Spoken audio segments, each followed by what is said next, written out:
Hello and welcome to another episode of Guess That Record. I am your host, Jackson Reed. This is the show where we talk about music and try to figure out which album I pulled from my collection. Thanks again for tuning in to another episode. Your support is always appreciated. Our guest is someone you're going to want to hear from today. He's the head of Wolfson Entertainment, a full-service management, publicity, and marketing agency. His clients include Loverboy, The Tubes, Howard Jones, and Daryl Hall, for which he also serves as the executive producer for the successful web series Live from Daryl's House. I'm super excited to be speaking with Jonathan Wolfson. How are you doing, Jonathan? I'm okay. I'm good. Thank you, Jackson. I appreciate taking the time. Absolutely. And so we're talking to you in LA today. Is that correct? I'm in Westlake Village, which is a little northwest of Los Angeles. Still in LA County, bordering Ventura. Right. Yeah. I've been to LA many times over the years. I always love spending time down there.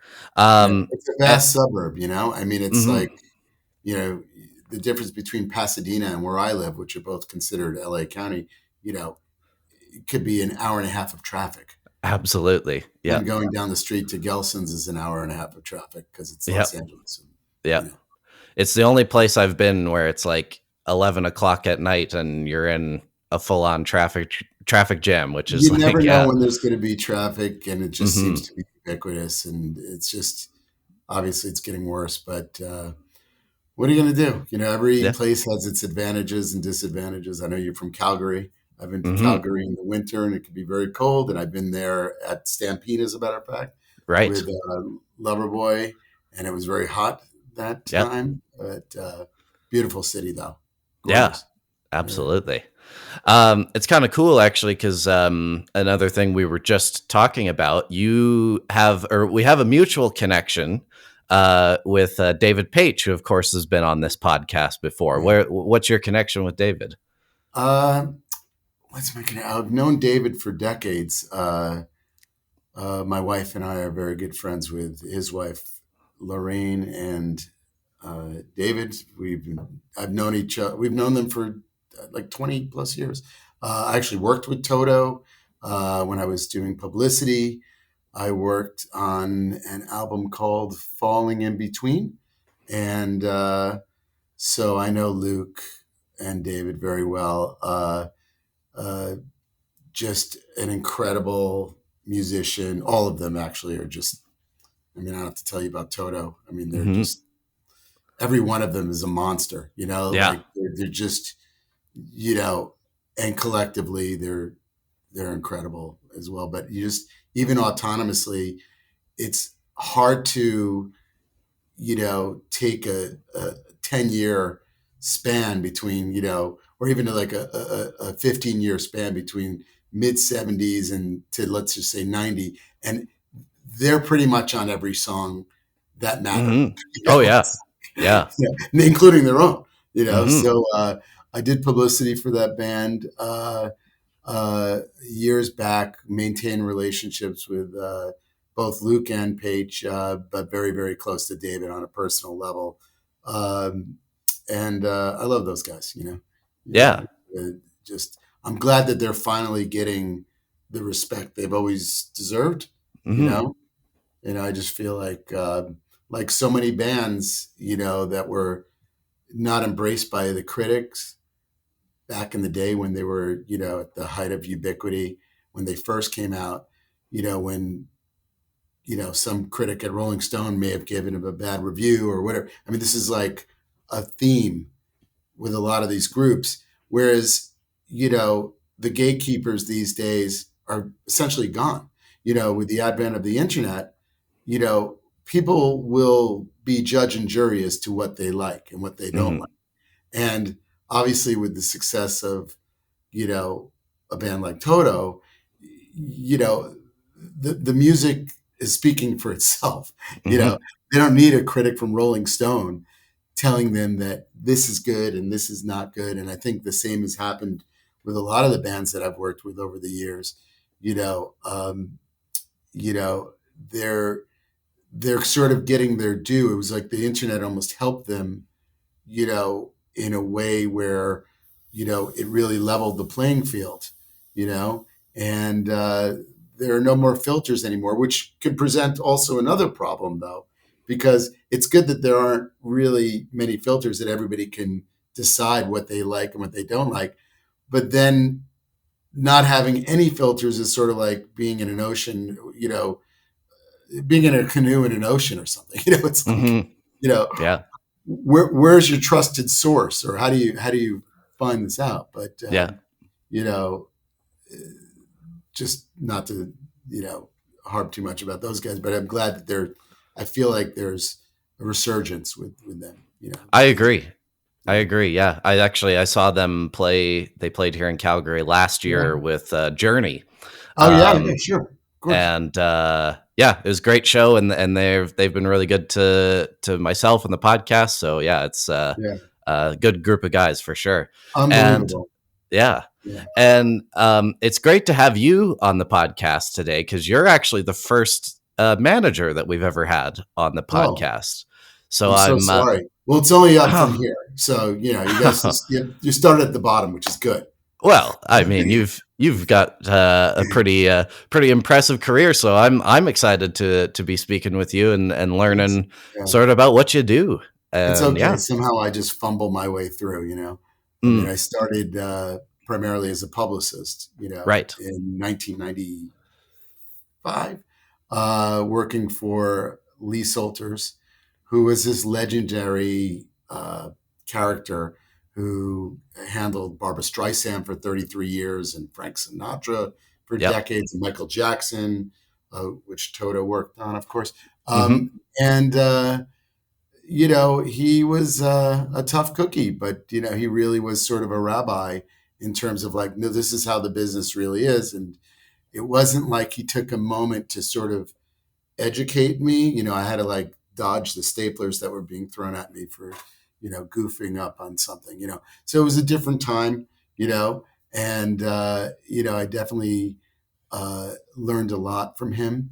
Hmm. Uh, and from there, I really just, kept working in publicity and had my own company, and which was a struggle at first because uh, originally there wasn't, I didn't really have a roster. I started a company originally with a guy named Jerry Brown, not the ex-governor of California. And uh, it was just two guys sitting in a room trying to figure out, how to make it through and compete with the larger agencies. Hmm. So an opportunity came about where this woman named Dee Westland uh, was working with a nonprofit that we worked with. It was an animal refuge, and she was also in the music business. And she's like, "Look, I just went from Interscope Records to Death Row Records," and I'm like, "Death Row?" I said, aren't isn't the CEO in trouble, or And she's like, "Well, he's currently serving some time in Mule Creek State Prison," and I'm like, "Okay, well." But she said they're still operating as a record label. So, long story short, and I'll try to truncate it so it's not Sure. boring. So, I wrote a letter to a guy named Reggie Wright, who was at the label at the time.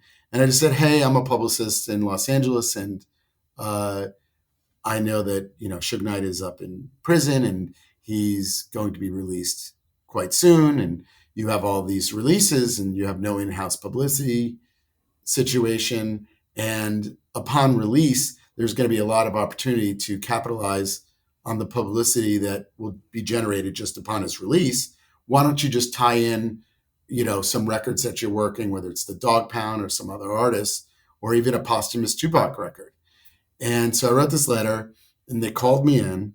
And long story short, one thing led to another. I won't bore you with the details of that story because your podcast isn't long enough, but it's an interesting one. And before I knew it, a month later, I flew up to go see Suge Knight. And I was in Mule Creek State Prison sitting down with him. And this was like 25 years ago. And and I liked him. I mean, he was a unique guy, and or is a unique guy, and uh, sat with him. I was in my late 20s, and basically said, "Hey, look, again, you're going to need some PR in place." And he said, "Okay," and we agreed upon a deal, and that started my journey with Death Row Records, which was definitely involved. It was definitely, I definitely have some more stories again. Probably, you know, not for this podcast because you don't have the hours. Mhm. but I've had some interesting moments with Suge, and I worked with uh, him in that label for close to 6 years. Yep. But because of that label, and by the way, my business partner at that point, very shortly, ended up leaving and going back to the firm that we originally met each other at, which Hmm. was Salters. So I was kind of on my own. And so the good news about having Death Row now on my roster was it attracted other business. So, I quickly had a lot of record labels call me and say, "Hey, can you work so and so and such?" And then all of a sudden, I had all this business. So it worked very well for a while, and that's kind of how I bumped into Hall and Oates. I was asked to work an album called Arcana Soul in 2004, and they needed somebody that knew how to work with urban publications as well as mainstream ones at that time. And so that was sort of my intro to those guys. And I Hmm. worked that record, and then I ended up doing a lot more than urban publicity because they were like soul songs, like songs from the sound of Philadelphia. Yep. And that really started and cemented my relationship with those guys. In 2007, when Daryl had the idea for Live from Daryl's House, uh, he just leaned into me, and we started booking the show together. Because at first he said, "Look, I just want to perform some of my hits and sit on my deck with T-Bone Walk, and we'll just put a camera on myself and I'll put it on the internet." I mean, like, he just came up with that in 2007. This is pre-streaming, Yep. this is when Netflix was sending DVDs out. This guy's streaming. Yeah. So it's like amazing. So, long story short, to this day, which is what, 17 plus years, 17 and a half years later, um, the show is still booked by Daryl and myself. As a matter of fact, we were Hmm. talking about it this morning, and it was to give Daryl credit. I mean, he really was, a pioneer on music series Yeah. shows, strictly because it's so unique. It's not a push show; it's a pull show. It's like, here is Howard Jones. He's coming to my house for the first time, or now we have a purpose built venue called Daryl's House in Pauling, New York. But Hmm. originally it started out of his house. So artists would come over, he'd meet him for the most part for the first time. So it's like this blind date. And they just kind of worked out in advance what they were going to play. But everything you see on that show, that's happening. Hmm. Like, there's no like take four, take five. Like, it's like, let's go. How does that sound? Okay, let's do it for real. And then that's it. Warts and all, let's move on to the next song. Now, it had to be developed over the years. I mean, we used to sort of do it in real time. Like, we tape songs, and then everybody would eat, and that's how the food segment came along, because we had to feed everybody. So it was Yeah. just out of necessity. So we just started calling local restaurants, like, the local rib place or the local whatever. Hey, can Vinny's Deli caters the show to this day. It's a local restaurant in Pauling, New York. And for those of you who don't know Pauling, New York, it's a small town off Route 22 in upstate New York. And there's not a lot of activity there. It's not New York City. It's not Los Angeles. It's a Hmm. small, so which posed even more challenges getting artists up to Pauling. Yeah. When you're dealing with the Smokey Robinsons of the world, they're like, "Well, where is this?" It's like, oh, it's just a little north of New York City.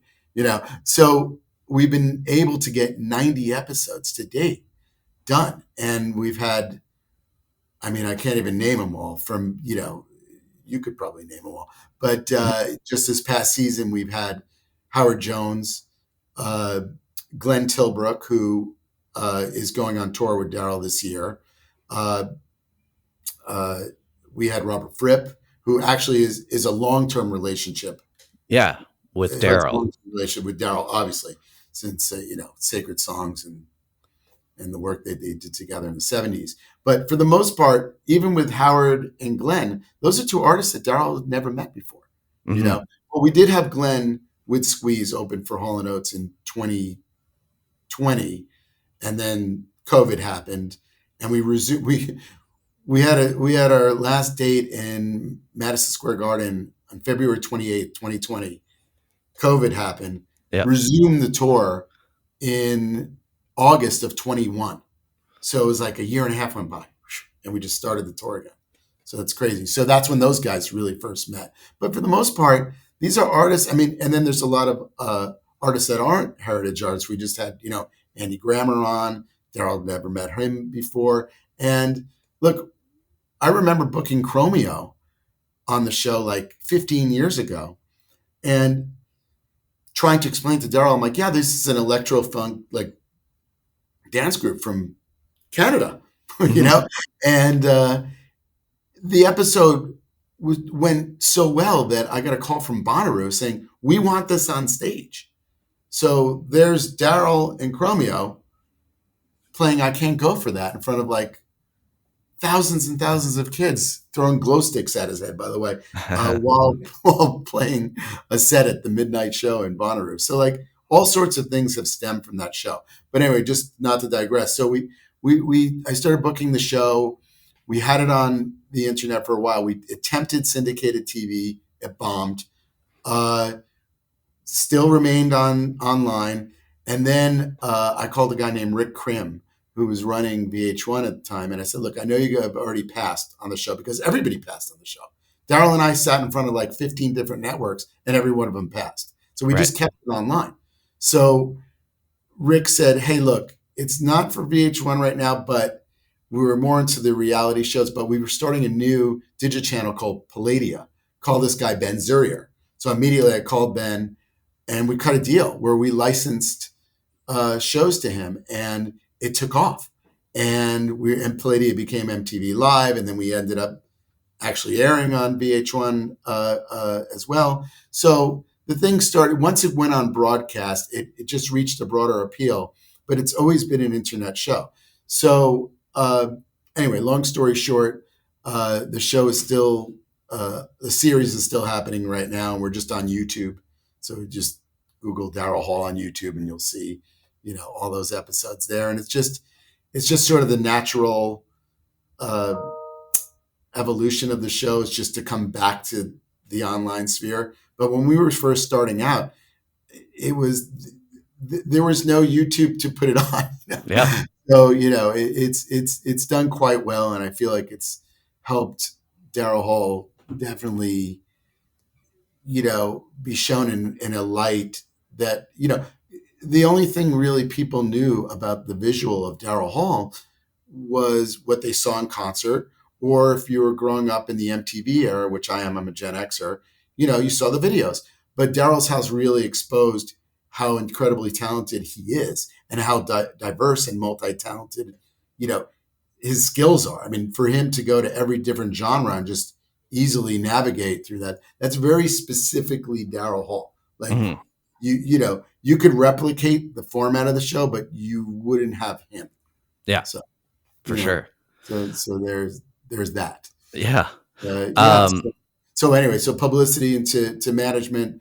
Hall & Oates were a client of mine, and it evolved into management. And now it's I still manage Daryl Hall. We're along with Howard Jones and Loverboy and the Tubes, and I produce Daryl's house. So that's where I'm at right now in 2025. This episode of Guess That Record is sponsored by Marvel Marketing. Marvel Marketing is an award-winning digital marketing company headquartered in Calgary, Alberta, Canada, working with clients in different industries from all over North America, including Canada, the United States, and Mexico. Marvel Marketing services include website design and development, website maintenance, search engine optimization, public relations services, and social media management, amongst others. To find out more, visit marvelmarketing.ca. This episode of Guess That Record is sponsored by Guitarworks. One of Canada's top independent music stores for over 30 years, Guitarworks carries a huge selection of musical instruments from the biggest brands in music, including Gibson, Fender, Martin, Yamaha, and Paul Reed Smith. Visit any of their 3 Calgary locations or shop online at guitarworks.ca and join the Guitar Perks program to earn money back with every purchase. Guitarworks, your total guitar store. This episode of Guess That Record is also sponsored by Recordland, home to the largest selection of music in Canada. Buy, sell, and trade tapes, CDs, and vinyl. Located in Calgary's Inglewood neighborhood on 9th Avenue Southeast, visit them in person or on Instagram at Recordland Calgary. The one thing I would love to ask you, because, obviously doing this podcast and I'm a musician myself, so I've dealt with a lot of managers over the years. I sing and play guitar, and I've got my own band that plays with me. But anyways, yeah. So I've dealt with a lot of managers, and it's the one thing I've noticed is that like it always the managers always have lots of clients, right? You're looking after a lot of different artists, and really like managing an artist is a very hands-on position. Like it's a 24/7 job. So how do you stay on top of it when you've got multiple people you're looking after? Well, we don't have a large roster, and that's done by purpose. On purpose. We are a Live Nation company owned, entity here. We're under Artist Nation Management, which is a division of Live Nation. They have about 20 management companies, but we've always kept our roster small. For that very reason, because even managing 4 artists is a big, managing one artist is a huge task, and you're never done, and it's always on your mind. You have to kind of, it's not you can't punch out at the end of the day, not mentally, and it's only because it's a hard job to sort of define. It's sort of like, well, what does a manager do? Well, how about everything you can think of? It's not just dealing with agents and promoters. And in our case, we have in-house publicity because we started as a publicity company. We work in new media, but there's a lot of details and there's a lot of people involved. When you do any given tour, you could have 25, 30 people on the road and the buck stops here. And that's just touring. So, you also have to deal with, transactional attorneys and sometimes even litigators. And, so you're always dealing with, it's hard to articulate it. You're just always working. You always have to have your hands in, you have to know a little bit about everything, I feel. I know just enough stuff to get me in trouble, about everybody's sort of role. And then there's stuff that I'm learning like today, so you're never really done. There's no book that says this is how you achieve in management. You just do it, and you have to have compliant artists. So they have to without them, there's no job. And if they don't listen to a word you're saying, what are you even doing here? So, but that doesn't necessarily mean that what I say is right. I could present an idea and an artist will turn to me and say, I don't like it, but what about this idea? And it could be 10 times better than I would have ever thought about it. But you have to maintain dialogue. That's the important thing. It's a relationship. It's a big time relationship. For sure. It's not for everybody. It's not like you're done at the end of the day. You live it. You live and breathe it. It's like Sunday and I should be watching a game, but then, your mind starts going. You watch a commercial and you'll say, oh, and something will trigger a thought. It's like you're doing the dishes and you're thinking about it. So it's a full-time lifestyle. Yeah, absolutely.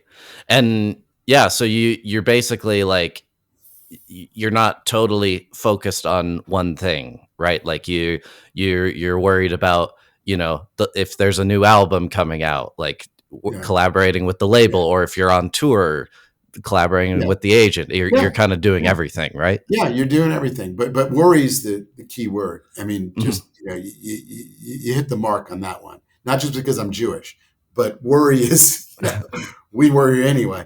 But it's you do a lot of worrying because you're responsible. It's like I have a family. I'm responsible for my family. Well, my clients are an extension of my family, so I feel a sense of responsibility for them. For sure. I can't just bifurcate myself from what's going on in their life and what's going on in my life. What's going on in their life a lot of times affects me. So for sure. It's a heavy gig. And another thing I was kind of curious about is like how like how do you kind of like grow your roster as a manager? Like, is it all through sort of like tips, or do you go out, like, are you able to sort of find out like who needs a manager and make a pitch? That's a good way? question. Yeah, it's a good question. I mean, I can only answer this for myself. Other managers might have a different approach. My approach is to do nothing. They just come to me, and if it's a right fit, then they're in. Yeah. But as you can tell, we only have 4 clients, and it's I'm pretty selective because I know once you say yes, it's not like, well, I'm not a let's try this out kind of guy. I'm like, we're in, let's go. It's like I've been married for decades. I wasn't like a person that was a swinging single guy. I was like, I met my wife, girlfriend, wife, done. It was just, and here we are. Decades later.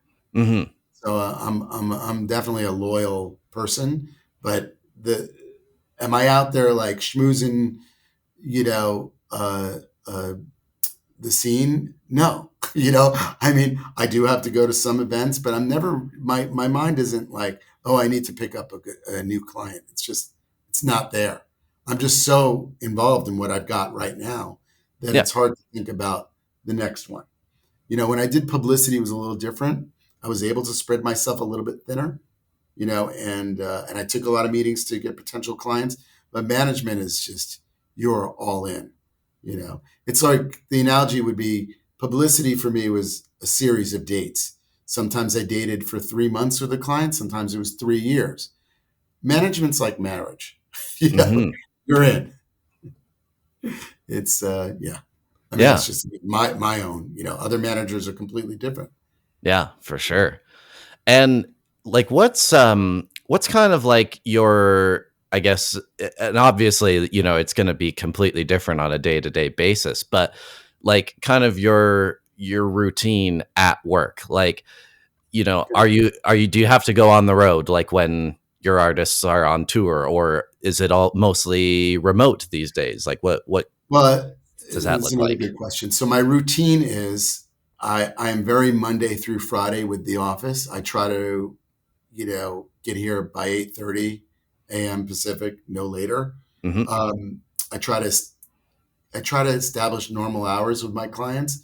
The on the road thing, all of my clients have tour managers, production managers, people, but I have actually toured the world with clients, and it's select markets, and I've been to Calgary twice with Loverboy, right? Your hometown there, but sometimes it's like, okay, now we're going to Tokyo because when was the last time Daryl Hall was in Tokyo? Was that 7 years already? Wow. All right. So maybe I should go there. It's a new promoter. oh, we're going to Manila. I should probably do that too. So sometimes that sort of stuff happens, and it does take me out of here Mm-hmm. and jets me across the world. But I try and keep most of my business right here. I feel like the most uh, effective that I can be is sitting behind a desk with a computer in front of my face and a phone. If I'm like flying to Australia, it's good to do those things and to meet the Australian promoters and to meet the local media and to see what the audience is like in Melbourne or Sydney. But I feel like if that was my whole life, I wouldn't have a life. First Yeah. of all, I wouldn't be married. I would just be perpetually on the road. So, but we have people that their life is to be on the road. I mean, if you're a musician like you are, and you are lucky enough to have a touring career, then that's where you live. You live Mm-hmm. wherever that gig is. But I try to stay as consistent as possible and have that thing called balance in life, which is like very hard to do. You Mm-hmm. know, balance like my youngest kid's already 21 years old. You know what I mean? It's like I can't believe that time's just zipping by. And by the way, my youngest kid lives in Tokyo. Oh, wow. He Nice. goes to college there. He goes to Temple University in Japan. Hmm. But you know, I honestly I do have a similar routine that I do. I get here at 8:30. I try to walk to a supermarket either or a deli just for lunch, just to get some air, just to walk and get my head clear. Come back here. There's only four of us in this office.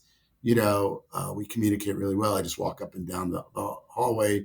We don't have to have a lot of internal memos or formal meetings. It's very sort of whatever needs to get done attitude Mm-hmm.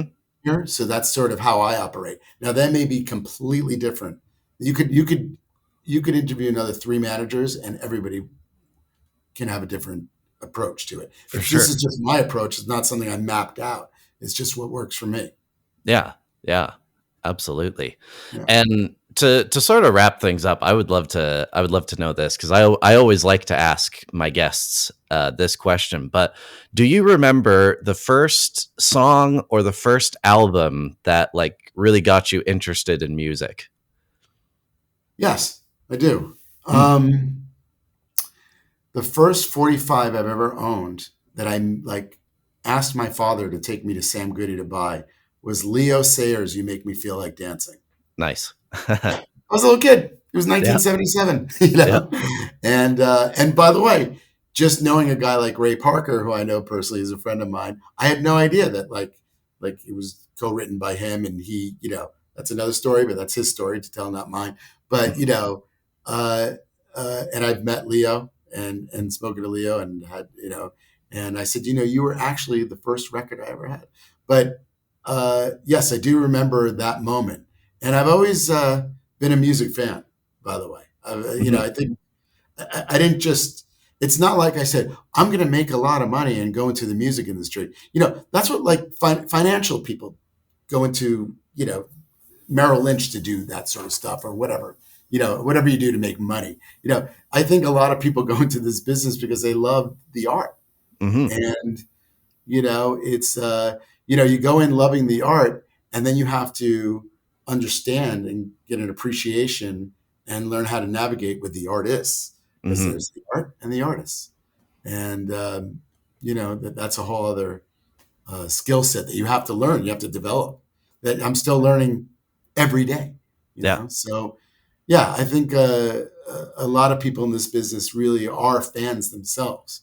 you know I think Yeah. my lane definitely is uh,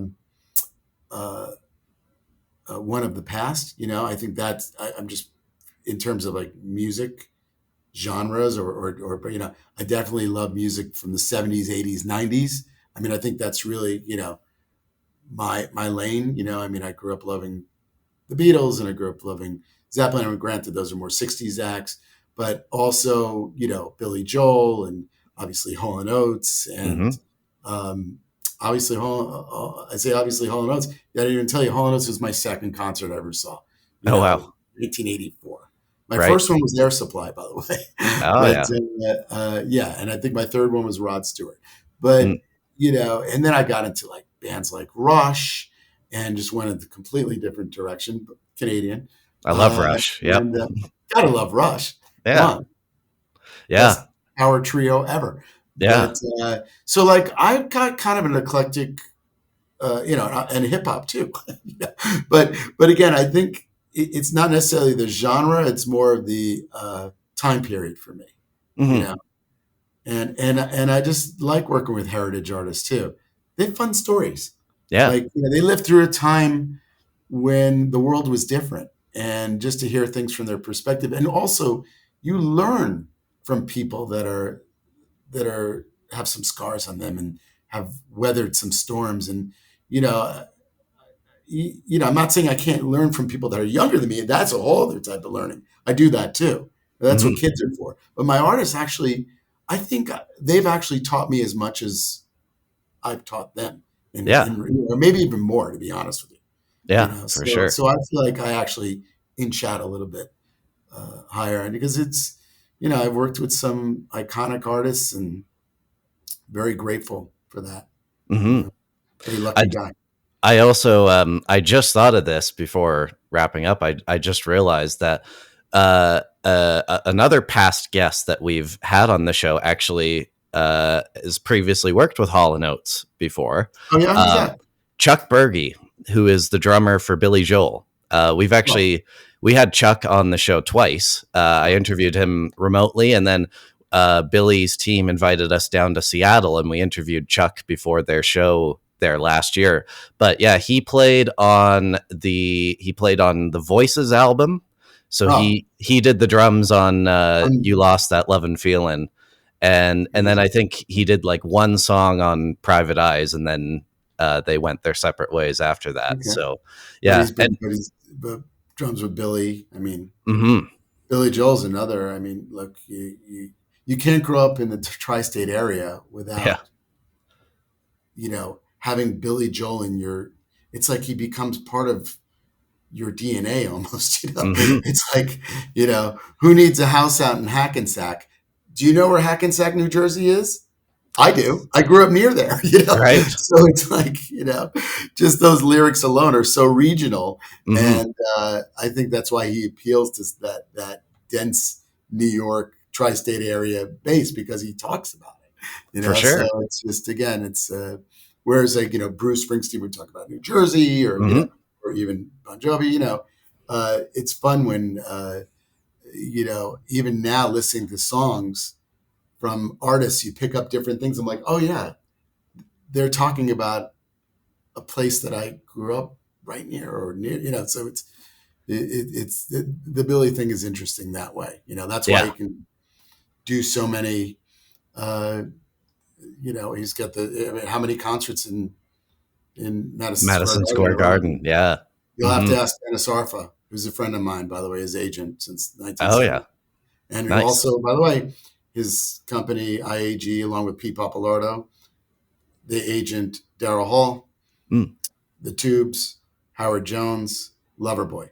So IAG is an incredible agency. Check them out. Believe me, they're great guys over there too. yeah, Uh, yeah, for yeah, sure. It takes a village, man. So that's what I mean. It's like there's a lot of people in these artists' orbit that it's not just one person. It really does take a village. hmm, yeah, absolutely. All right, Jonathan. Well, we have reached the end of the interview. I I want to, appreciate it, and thank you so much, man. I really yeah, appreciate yeah. it. And I think by the time this episode comes out, this will have been announced. But you were mentioning to me that you got a big announcement for Daryl Hall coming up soon here. Daryl Hall's going on tour with Glenn Tilbrook Hmm. from Squeeze, doing our Daryl's House series, which on the road, by the way, which is he's done it with Todd Rundgren, he's done it with Howard Jones. Uh, Guest artist goes on with the Daryl's House Band, the one that you see on the television show, or now the YouTube show. Hmm. Goes on, does a set. Daryl comes out, does his set, and then the guest artist comes back and they duet, and they do like a mini Daryl's house live. Right. So they're playing each other's songs and cover songs. And I don't know what Glenn and Daryl are going to decide to pick, but it'll be interesting. Yeah. It's Howard Jones and Daryl did "What Is Love," which is a Howard Jones song. They did "One on One." They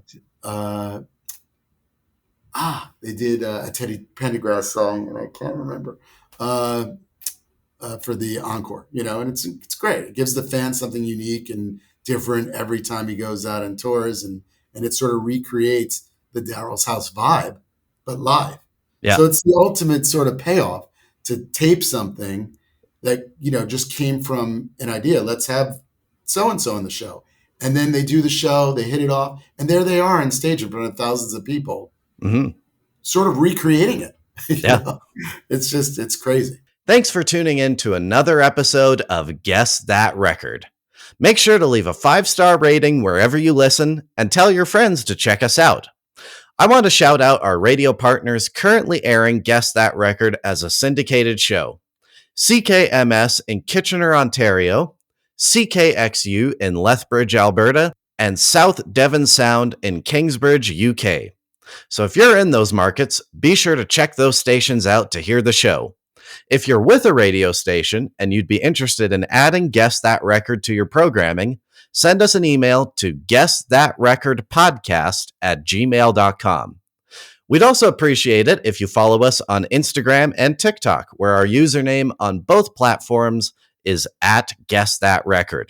And lastly, subscribe to our YouTube channel to see the video versions of these amazing interviews. Remember to keep rocking, and we'll see you on the next episode of Guess That Record.